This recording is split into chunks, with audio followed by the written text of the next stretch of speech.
That was the first time I ever cried from football. Music in Liverpool, I think it's always tied together. And I think as soon as we lose that, we're losing something really important part of our history. My dad being a massive fan, he always sung the songs with me at night instead of lullabies. The first time they came out, I was just shaking. I was like, I couldn't believe it.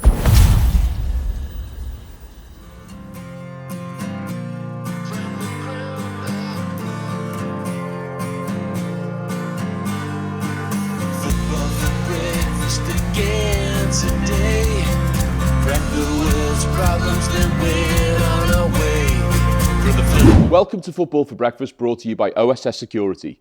I'm Jim Johnson, and our guest today studies engineering and has been a footy fan long enough to have cried at a cup final before he was a teenager. He's also a musician in a city where football and music have always been part of the same conversation, and his name is Harry Davies. Over breakfast, we talk about what it means to grow up loving his club, his city and his music, and what the next generation brings to all of that culture. Put the kettle on, you're amongst good companions. Harry Davies. Nice to see you. Nice to see you. Sit yourself down, mate. Thank you very much. So your breakfast order is buttered toast and orange juice? Yeah, it's a bit of an unusual one, but go on. It's my breakfast, I like it. Is that what you have every morning?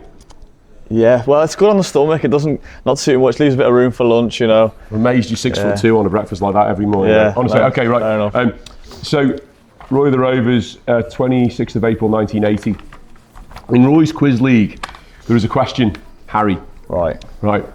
Wanderers were the very first winners of the FA Cup, beating Royal Engineers in the final by 1-0. In what year did the match take place? Was it 1852, 1872 or 1880? Oh, that's a hard one. I'm thinking Liverpool founded in 1892, so 72, was that one of them? That's the right answer. I'll take that, take that. But that wasn't your earliest memory. What was your earliest football memory? My earliest memory. So my earliest football memory, I would say, the first one that comes to mind is the 2012, I think it was the Carabao Cup final then. 2012, okay. Yeah, 2012. So I was about 8 years Kenny old. Dalglish, the manager? Yeah, he was, yeah. Okay, who did you play? Played Cardiff in the final, and I was actually at Wembley. Yeah. I was at Wembley, and it went to penalty shootout. I was there with my family. First proper experience of like the emotion of football, I think. Go on. That's when it first affected me. Describe the emotion of football. What does that mean? To be honest, I can't remember the game too much itself because, you know, that sort of thing escapes you as a child. But I do remember penalties, and it was the Cardiff player that missed. I believe it was Steven Gerrard's cousin at the time. That was one of the big headlines. But yeah, I remember them missing their penalty, and that meant we went and won it. But yeah, that was the first time I ever cried from football. So that's your earliest memory? Yeah. Right. That's the earliest one. But what does football mean to you? Yeah, well, I think it's a hard question, definitely. I think it's one of the big three for me. Football, clothes and music are my main things. But for me, football, it's evolved over time, over my life. I'm only 21 this time, but yeah, it's evolved. I think as a kid, it was something that was always there. Being born in Liverpool, obviously, my dad being a massive fan, he always sung the songs with me at night instead of lullabies or anything like that. It was always, you never walk alone. So that sort of thing. Hang on. Let me just dwell on this for a minute. No, 100%. Your dad used to sing "You'll Never Walk Alone" as a lullaby. Every single night, without fail.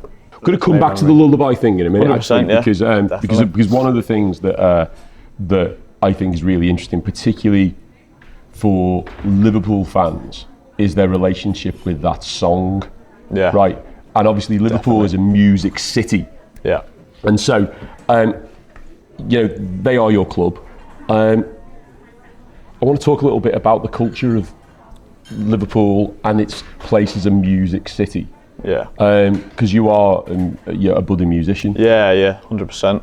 I think for me, it's something that maybe is lost on the newer generation. I'm seeing a lot of concerts at the moment, a lot of tours not coming to Liverpool, which is quite disappointing to be fair as a music fan. I don't know whether it's a lack of venues or, I don't know, maybe modern artists are disregarding Liverpool in a way. I'd like to think that's not the case because the history we've got is, you know, incredible. The Beatles, I mean, obviously it's more than just the Beatles, but for one, that is music itself. You know, they are the #1 band in my opinion, and should be in many people's opinions. But yeah, I think music in Liverpool, I think it's always tied together. And I think as soon as we lose that, we're losing something really important part of our history. When you go to Anfield, yeah, when the scarves come out and that song comes on, it's something that other clubs try and finesse. Yeah, right? I agree. Even Arsenal try. I think to a greater or lesser extent achieved it with the Louis Dunford song, "The North London Forever," the Angel as it's known. Right, but Arsenal have been in existence since 1886, right? And it's taken them to an Amazon documentary in the early 2020s to kind of get to that place. You can't readily invent that sort of thing. I mean, I can remember, for instance, like when they moved to the Emirates, they tried "The Wonder of You" by Elvis, and that just felt awkward. And then they did "London Calling" by The Clash. Right. Well, at least that's cool. Great song, right? great song. Do you know what I mean? And a great album. But again, I'm not sure "London Calling" means a huge amount to the average Arsenal fan. Whereas "You'll Never Walk Alone," I mean, well, it's from a musical. It's from Carousel. It's a Rodgers and Hammerstein thing. Yeah. You know. Yeah, it's sort of a random one, I guess. But I think, as you said there, it's the organicness of the song and what it means to people. You know, as far as I'm aware, obviously wasn't there, but I think at the time it was played before, maybe the charts were played before the game, and the fans asked for it to be played again because they liked it so much. And obviously at the time it didn't mean anything too emotional, but over time that sort of thing means more and more to people.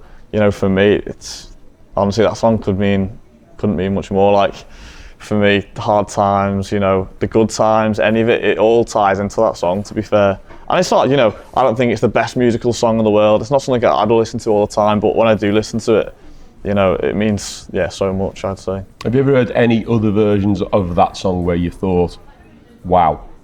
Because one springs to mind for me, right? Elvis Costello sang it with a gospel choir. And Elvis Costello is a big hero of mine, right? And he absolutely nailed it as a track. Do you know what I mean? You know? Yeah.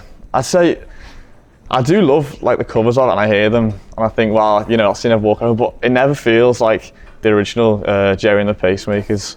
I feel like that one for me, it just like, I don't know what it is. Maybe it's the sound of the guitars. Every little thing about it means something, and every little beat and every little, you know, sort of sound of the song. So you know the thing about Gerry, that's what makes it. So you know the thing about Gerry and the Pacemakers, right? Their first 3 singles. So obviously Gerry and the Pacemakers were a Mersey beat band. 60s. Yeah, you know, that were the counterparts of the Beatles. Who were in Brian Epstein's stable. But their first 3 singles achieved something that even the Beatles didn't do. Their first 3 singles went to number 1. Right? Really? And they held the record. Wow. They held the record for that. I'm not sure they still do. But do you know who the next band was to achieve their first 3 debut singles at number 1? No, I don't. Frankie Goes to Hollywood. Really? So there's another Liverpool band. Another Liverpool band. So there you go. I think that speaks for itself. I think it speaks for itself, right? Absolutely. Well, you're talking to someone who wrote the theme tune, sang the theme tune to Football for Breakfast, right? And you know, I've been a singer-songwriter my entire life, so music is a big part of it, and I think we should we'll come back to music in a minute. Yeah, definitely. But we ask everybody who comes on the pod to nominate a grassroots team, right? Yes, yeah. Or a non-Premier League team. Yeah. And you've nominated Bath City. Why is that? Yeah, I mean, it's been a pretty new one for me the past few years. So I go to university in Bath, which is the reason for that. But to be honest, I've never really, you know, Liverpool's been my only team. Spoiled, Harry. You've been spoiled. I have been spoiled, and that's it. But you know, my whole life I've been looking up to this one team. You know, one squad of 11 men. And then, you know, you go to university, you meet new people, different experiences, different people's involvement with football. But one thing that I took on when I went to uni is going to the Bath City games. Listen, I don't go every week. I'm not going to claim that I do. But the times that I do go, it's a different thing. You know, it's different to Anfield. It's different to, you know, the stuff that I watch on TV. So picture the scene for me, right? Because I've never been to Bath City's home ground. What does it look like in relation to your average Premier League fan's experience? I mean, it couldn't be further apart than that, I'd say. Are we talking terraces? Or is it seating? It's all the standing around the edges. Yeah. One of the stands is a bit more built up than the rest. Yeah. But yeah, my experience is always just sort of on the sponsor board, just watching over the side like that with my beer in hand, with my mates. Well, that was my experience. So again, growing up, when I was even younger than you, my local team's Tranmere Rovers. Right. Nice. And Tranmere had a really golden period, golden age of Tranmere Rovers in the late 80s, early 90s. But the pre-Justice Taylor report into all-seater stadia after Hillsborough required teams at a certain level to convert to all-seater stadia. Now, ironically, we now live in an age where they're beginning to bring in safe standing again. And if you speak to fans, I think if you like to say the grassroots on the pyramid, 100%. I've got family, for instance, who go to Dulwich Hamlet in London, and they love it, and they kind of don't want them to elevate themselves too much because they won't be able to go for a beer. They can't take their beer out because the rules change. But Tranmere, in that period, they used to have what you call the Borough Road stand and the Cowshed stand, right? And it was all terracing.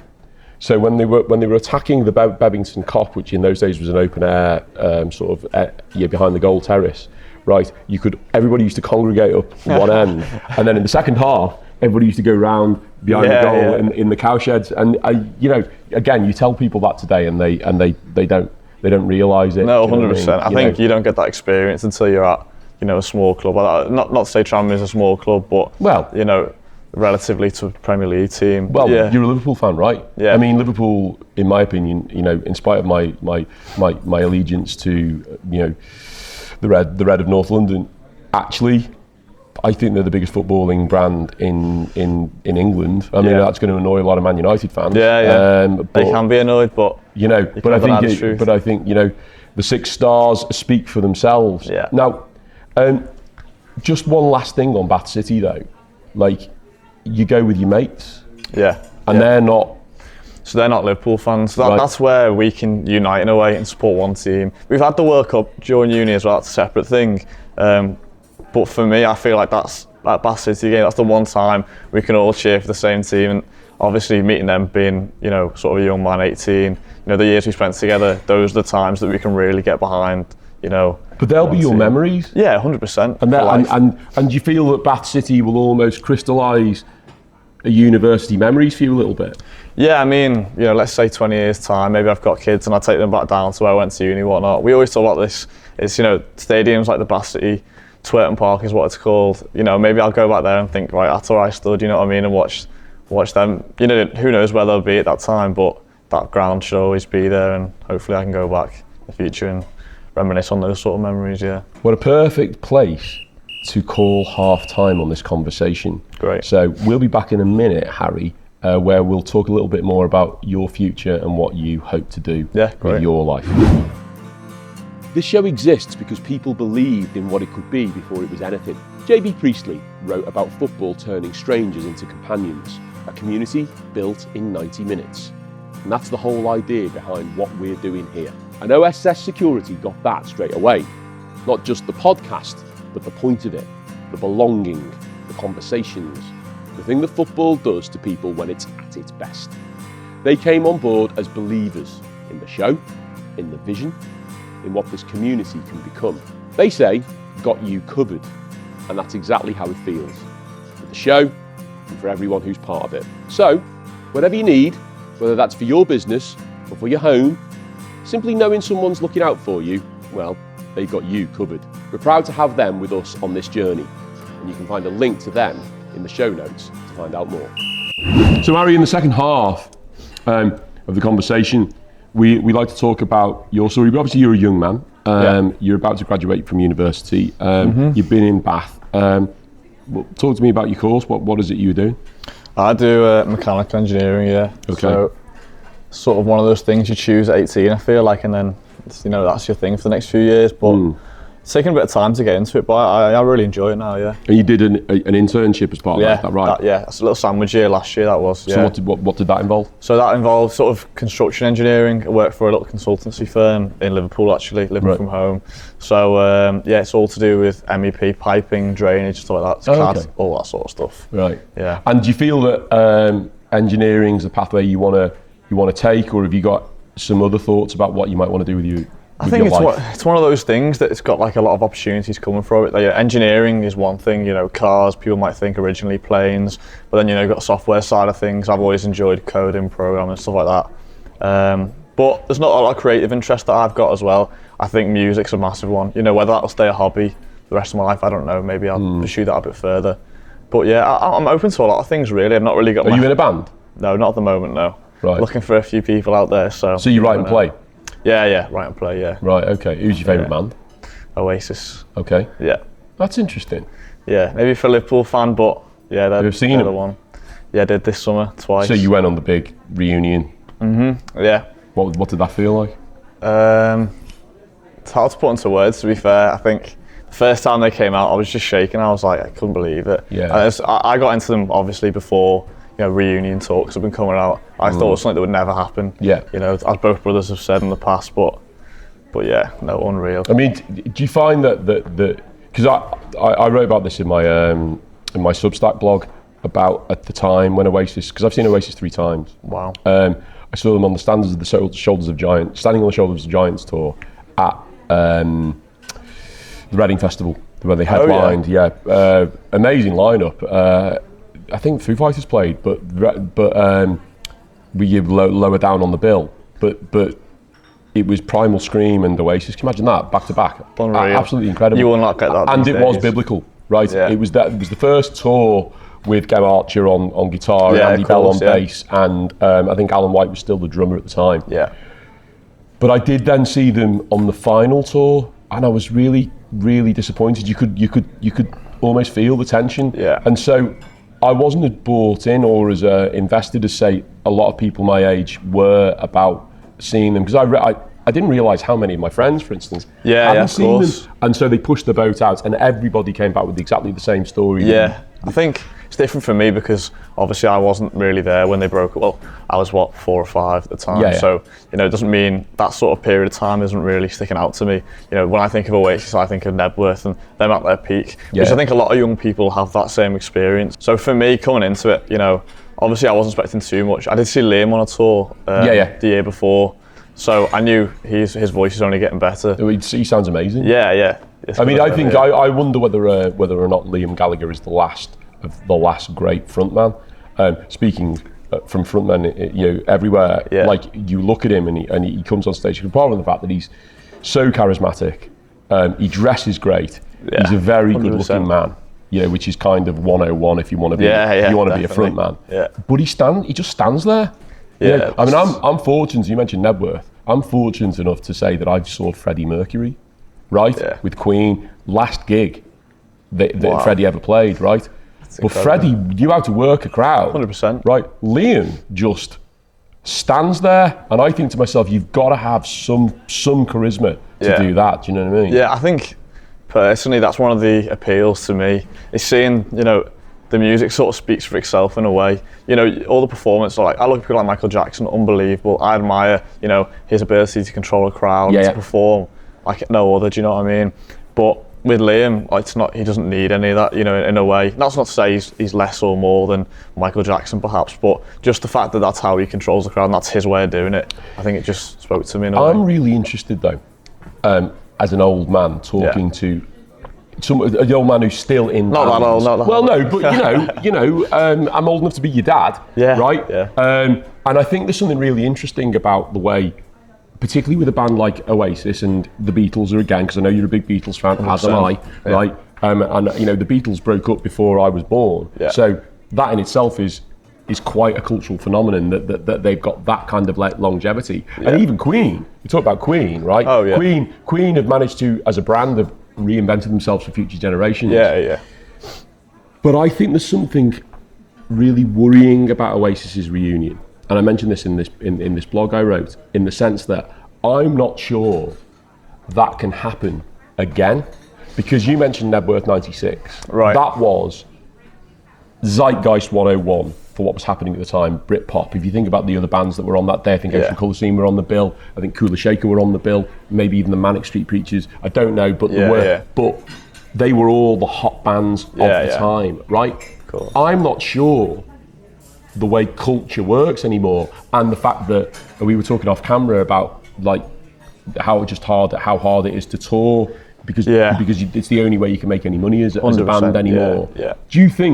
Can you foresee, for instance, a time when there's another band that perhaps we haven't heard of yet could do the thing that you saw last year?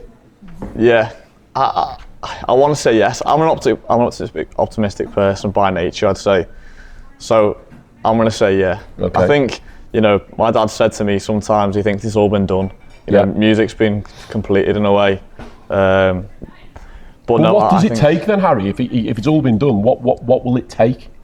This is the hard thing. I think with social media these days, that's one of the big things that you can look to maybe blame for the lack of bands. Perhaps I think social media is one of those things. Everyone's seeing different things all the time. Whereas maybe in the 90s, everyone reads the same papers, and I wasn't there obviously, but the same songs on the radio. The same people in the spotlight, and that they felt untouchable. Now with social media, I feel like it's a little bit different. There's so many different big artists that are all making money or whatnot. It's it's so spread. It doesn't seem like anyone's really unified on one particular band, person, artist. It doesn't seem the same thing. You see, I think again about Oasis, the leadership thing, right? They were the leaders of the Britpop movement, right? And so that in itself, right? We need either a culture to re-emerge. I mean, I look at the way you're dressed now. Yeah. Right, you've got the indie hair. Yeah. You've got the stubble. You've got the trainers. You've got the baggy gear. Right. You're a what's the word I'm looking for? You're very much a kind of a disciple of that movement. Yeah, 100%. Right. Yeah. Now, for future disciples, they're going to need a pioneer. They're going to need a messiah. Yeah. Right. Exactly. Yeah. Like, who is that? Because we just talked about Liam Gallagher. Liam Gallagher was that guy. Yeah. Right. Yeah. Right. Probably more so than anybody probably since Johnny Rotten, if we're honest. Yeah. Right. And if anybody will tell you about punk was a summer long. Right. Britpop lasted maybe 3 years. Yeah. Right. Mersey beat similar amount of time. Yeah. Right. And then you had the Summer of Love. There were those moments in time. Yeah, I'm really interested to know, is it possible again? Or is youth culture over? No, I want to say it has to be. I mean, because what are we without those moments, those things that, you look back on and you think that was that moment in time and you associate those memories with that moment. I think it has to be there, for the sake of everyone. Who that might be. Whether it'll be someone indie that, dresses like me or whatever, it might not be, it might be someone completely different, and that's the art of it, I think. But yeah, I'd hate to think that there's no one out there that can unite people like, Liam perhaps, but no, I think 100% there's got to be out there. Well, I hope you're right. Yeah. I hope you're right. Before you came in though, we asked you to bring something with you, an object, something that connects you to a football memory. You've brought it with you, it's up there. Tell me what it is. Can I take it down? Please, yeah. So this is I believe it's a track top. It's sort of a bit of memorabilia from the final in Istanbul in 2005. From the final in Istanbul. I'm going to move the toast out of the way. I don't want to get crumbs on it. Right? Yeah. So this is a tracksuit top from the final. Yeah. Right. Did the only someone thing wear I would this? say, no, because the thing I would say is if there's 5 stars not ready, it can't have been from. Right. So its provenance is that it was after the fact. Yeah. Right. I believe so. But it is a lovely. Can I take it? Go It's ahead. a lovely piece of apparel. I'm a bit of a apparel fan myself. Yeah. Even though they were wearing Reebok at the time, which is a bit of an Ali G joke. Yeah. But it's got the high zip and all of that sort of stuff. So. But this couldn't have belonged to you because you would have. No.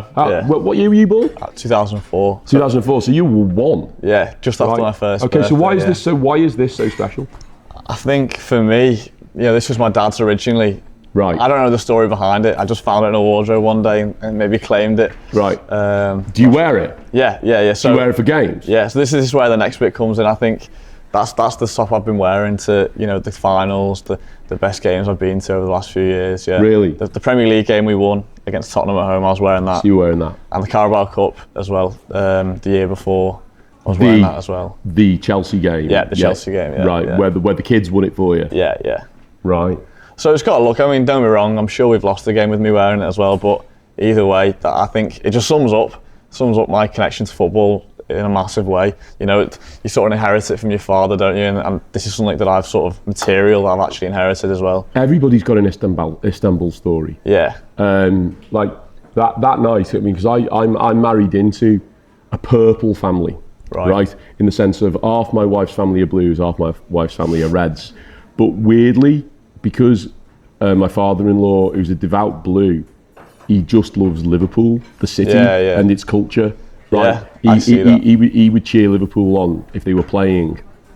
But on this particular night, we were all round at my sister-in-law's house, all massive Reds, and the TV went dead.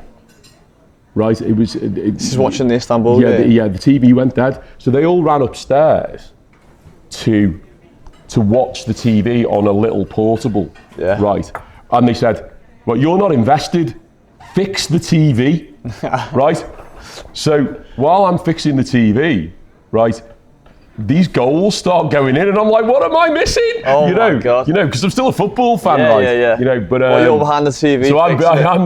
So I was the TV repairman that night at Istanbul. That's your memory. No, I know. And the other thing I also think is, because I watched those penalties back, and the way football has changed now, I'm not sure Liverpool would have won that game, because I think Dudek would have kept on being I don't think we'll talk about that.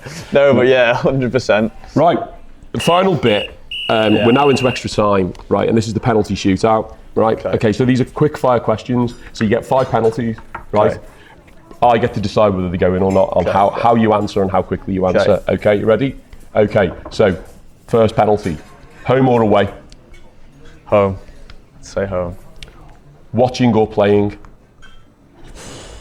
Watching. Best captain? Steven Gerrard. VAR or nah? VAR. Might be a bit controversial, but... No? It's all right. International friendlies or pre-season friendlies? Pre-season friendlies. Easy. Okay. And finally, and this doesn't have to be football, one result you will never get over. It would be 4-3 against Tottenham at home at Anfield when Jota, rest in peace, he scored the final winner. And then 96th minute it might have been, straight after Richarlison had just scored the other end to equalise. Yeah, what a memory. Unreal. Before we go, there's one other thing, right? Right. So here is The Good Companions, right? This is the J.B. Priestley book, right, in 1929.